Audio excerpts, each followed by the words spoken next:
Hello there, this is World News. I'm Yassine Rekti, and these are your headlines. Tensions rise in the Strait of Hormuz. 3 vessels are reportedly hit in the strategic waterway. Qatar blames Iran for the attack on an LNG tanker, while Tehran says no deal with Washington is possible under US pressure.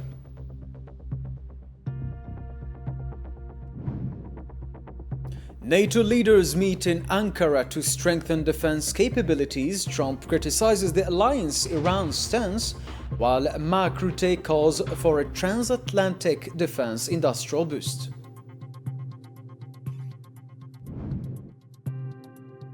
Ukraine remains in focus as Trump calls for an end to the war. Zelensky urges strong air defenses, and Russia backs US-led peace efforts. The Polisario Front reaffirms its Western Sahara positions, defending self-determination and calling for greater international support for the Saharicos.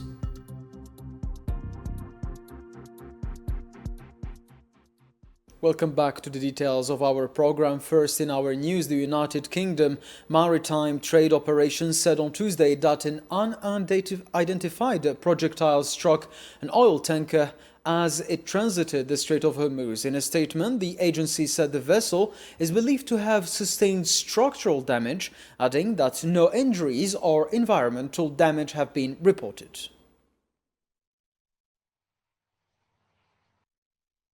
Axios, citing US officials, reported that Iran's Islamic Revolutionary Guard Corps fired at least 2 missiles toward commercial vessels transiting the Strait of Hormuz on Monday evening.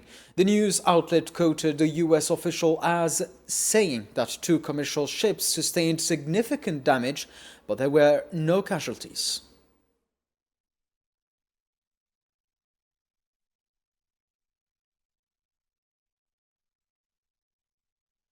Qatari Foreign Ministry spokesperson Majed Al-Ansari said that the targeting of a Qatari liquefied natural gas tanker near the Strait of Hormuz constitutes an unacceptable attack on the safety and security of international navigation, global energy supplies, and a serious and flagrant violation of international law. In remarks on Tuesday, Al-Ansari called on Iran to immediately halt all actions that undermine regional security or threaten the safety of international navigation. The Qatari Foreign Ministry spokesperson stressed that Doha holds Iran fully legally responsible for the attack and for any resulting damage or consequences.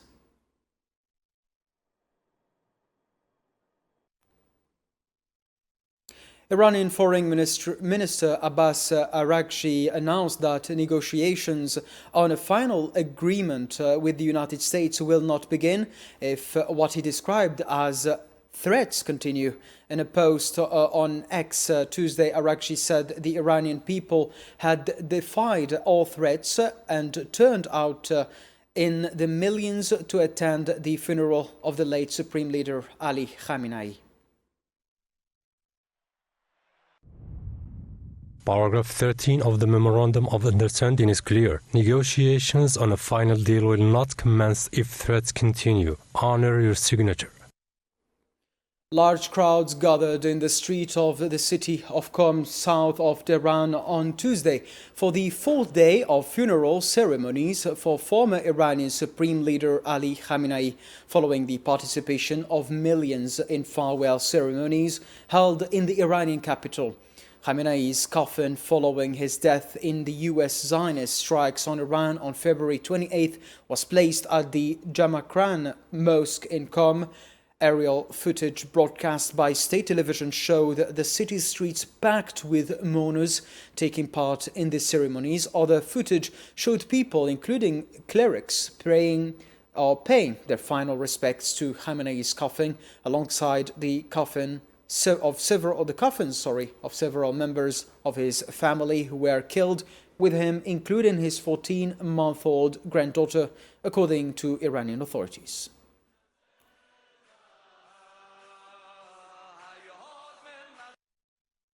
NATO leaders will resume their meeting that started Tuesday for a summit in the Turkish capital, Ankara, where they are expected to review increased defense spending in an effort to ease U.S. President Donald Trump's frustration over Europe's response to the war with Iran.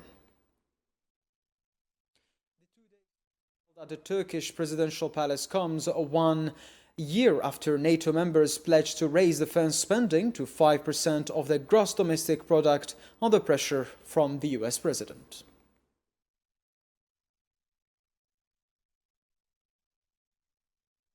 US President Donald Trump expressed deep disappointment with NATO's stance during the Iran war. Speaking alongside Turkish President Recep Tayyip Erdogan in Ankara, where he is attending the NATO summit, Trump said that he would not have attended the summit had it not been held in Turkey. He added that the United States had not wanted any assistance at all.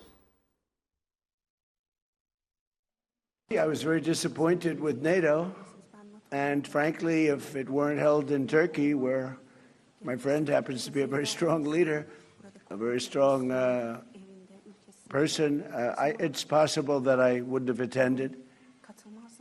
I felt I had to attend because of the fact that, I know he's gone all out. It was a big thing to have NATO come to Turkey or any place else. It's a big thing.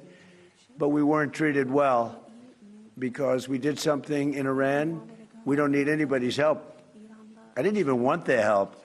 But before I asked, they said they wouldn't be there. And we helped them, but I'm not sure that they'd be there for us.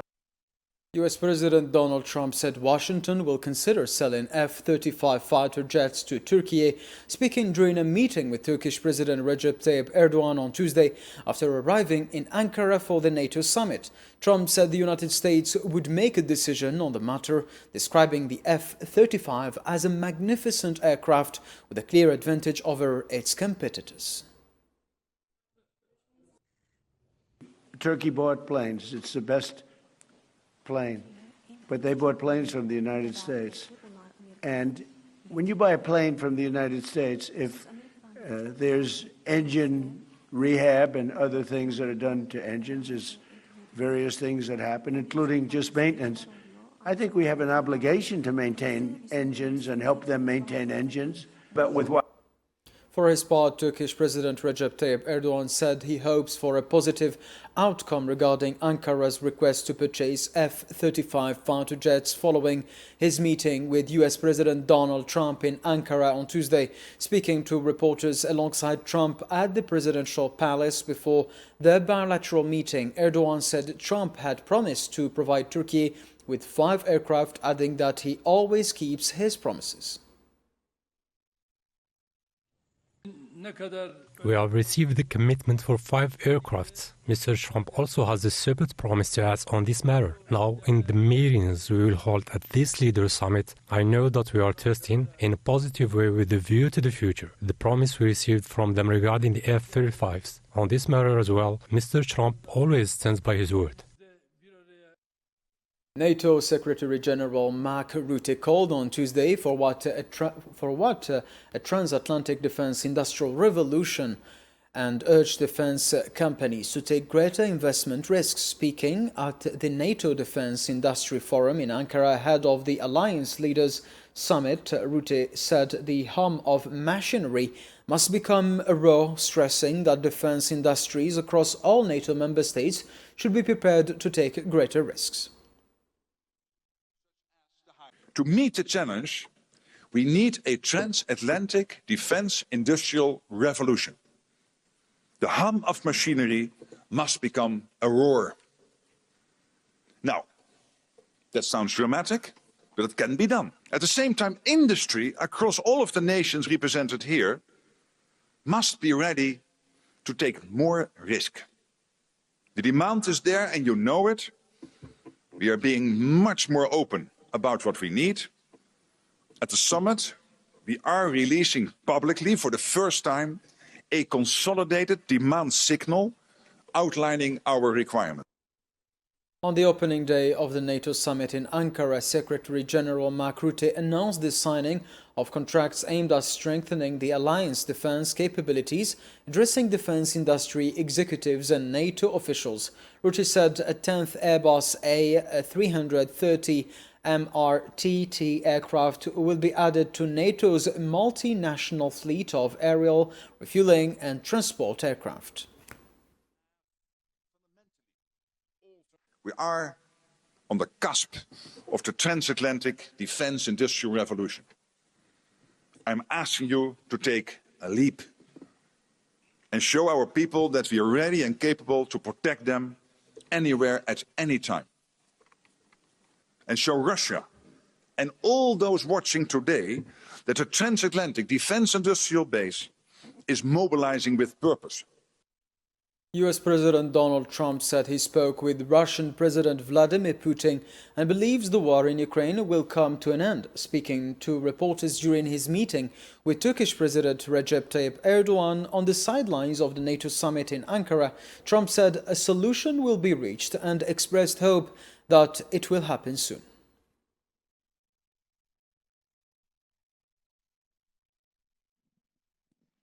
I had a very good talk with President Putin. I had a very good talk with, I would say, as a combination. A lot of times I'd do well with Putin and Zelensky would be a problem, or vice versa.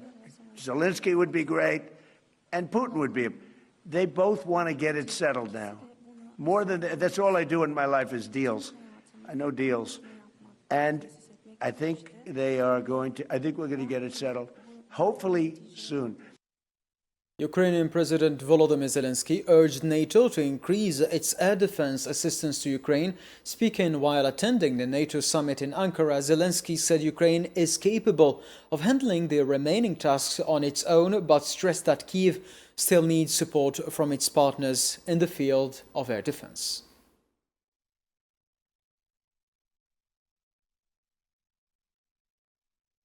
Russia expressed hope that US-led mediation efforts will succeed in achieving peace in Ukraine. Asked about the United States during his daily press briefing on Tuesday, Kremlin spokesperson Dmitry Peskov said Russia continues to maintain working-level contacts with Washington.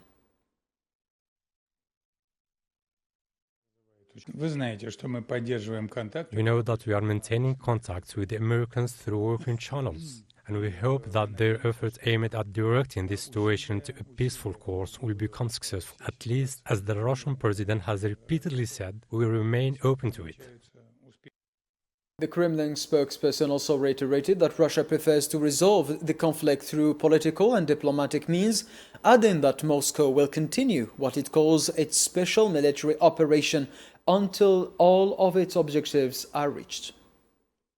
Here I would like to remind you that we would prefer to settle this conflict through political and diplomatic means. And only since the Kyiv regime is not ready to engage in peace settlement, we're continuing our special military operation until the complete achievements of our goals.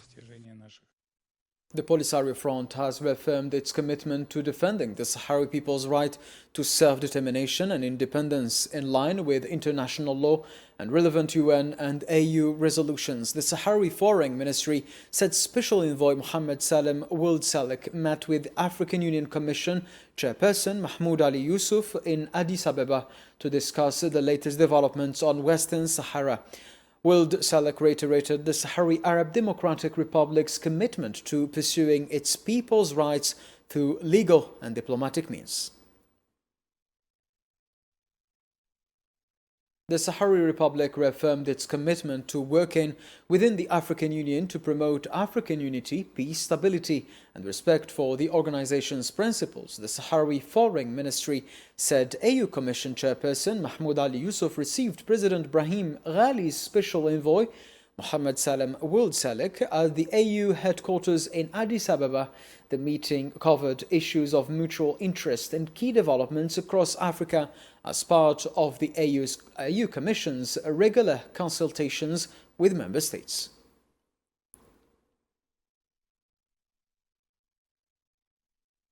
Young Sahrawis participating in an international multicultural gathering on Spain's La Palma Island highlighted the importance of raising awareness of their people's struggle and building support among European youth, taking part in an Erasmus program event focused on dialogue, cultural exchange and solidarity. Participants discussed the Sahrawi cause, human rights and the right to self-determination. The gathering brought together young people from Western Sahara, Palestine, and Spain to exchange views on peace, justice, and freedom.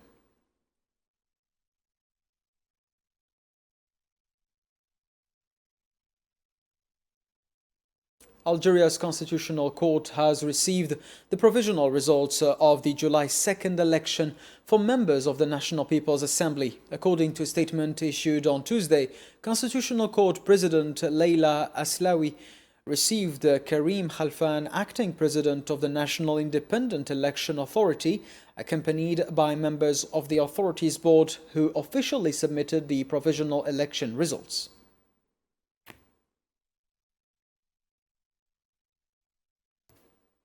Algeria's Joint Ministerial Committee on Environmental Memory has announced the creation of a national digital map documenting sites affected by environmental damage during French colonial rule. The committee said the map will serve as a reference for future studies and field investigations while reaffirming efforts to preserve Algeria's environmental memory as part of its national history.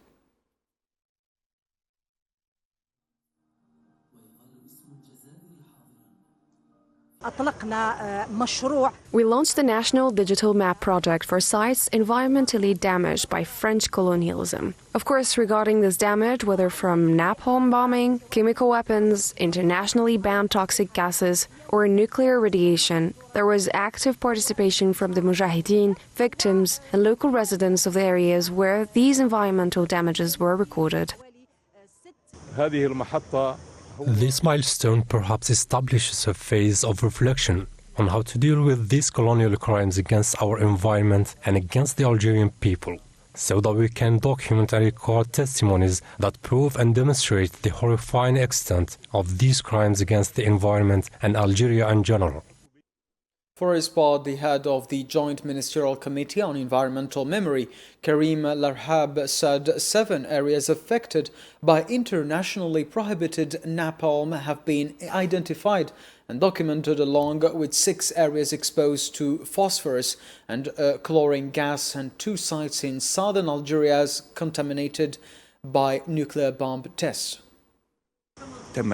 Several areas have been identified and documented according to the substance or weapons used by French colonialism. 7 areas have been identified that were subjected to napalm bombing, an internationally banned incendiary substance, along with 6 areas subjected to asphyxiation by banned gases such as phosphorus and chlorine gas, and 2 areas in the south that were subjected to nuclear bombs, in Akka region and Tamarest. Dozens of Zionist settlers stormed the Al-Aqsa Mosque compound on Tuesday morning under the protection of Israeli occupation forces. Jerusalem sources said that 122 Zionist settlers entered the mosque compound through the Mughrabi Gate in groups, carried out what they described as provocative tours, and performed Talmudic rituals in its courtyards, while Israeli occupation forces imposed strict restrictions on Palestinian worshippers entering the mosque to facilitate the incursion.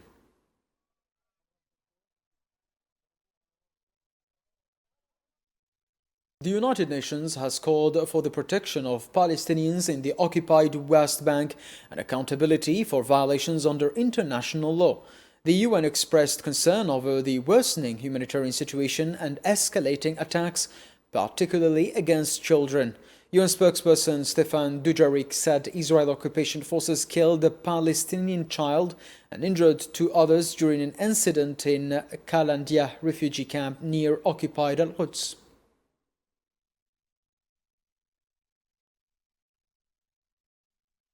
Meanwhile, concerns continue for the safety and well-being of people across the West Bank, especially children. Yesterday, Israeli forces shot and killed a 16-year-old child in Kalandia camp near Jerusalem. 2 other children were shot in the lower limbs. This is yet just another reminder that Palestinians in the occupied West Bank must be protected as required by law, and that perpetrators of violations must be held accountable. Also, yesterday in Ramallah Governorate, our human rights colleagues tell us that a 4-month-old baby died after Israeli forces refused to open a gate blocking the main entrance to his village, delaying his access to medical care while an ambulance was waiting on the other side. Dujarric also revealed a significant decline in the volume of humanitarian aid entering the besieged Gaza Strip. We've taken note of Hamas's announcement concerning the dissolution of the Government of Emergency Committee and the transfer of administrative responsibilities to the National Committee for the Administration of Gaza. We welcome any step that contributes to the implementation of the ceasefire agreement and advances the objectives reflected in relevant Security Council resolutions, including the full implementation of the ceasefire, the protection of civilians, and the unhindered provision of humanitarian aid, as I was saying. We continue to support efforts towards unified Palestinian governance under the Palestinian Authority. The Sudan Doctors Network said the continued heavy attacks by the Rapid Support Forces on the city of Al Obeid in North Kordofan state are crippling essential healthcare services for civilians in the besieged city. Speaking to Algeria's international channel All24 News on Tuesday, the network's spokesperson Mohammed Faisal said the Rapid Support Forces had targeted power stations, shelters, schools and other critical infrastructure providing services to residents. He added that the city is coming under near daily shelling, putting the lives of its inhabitants at risk.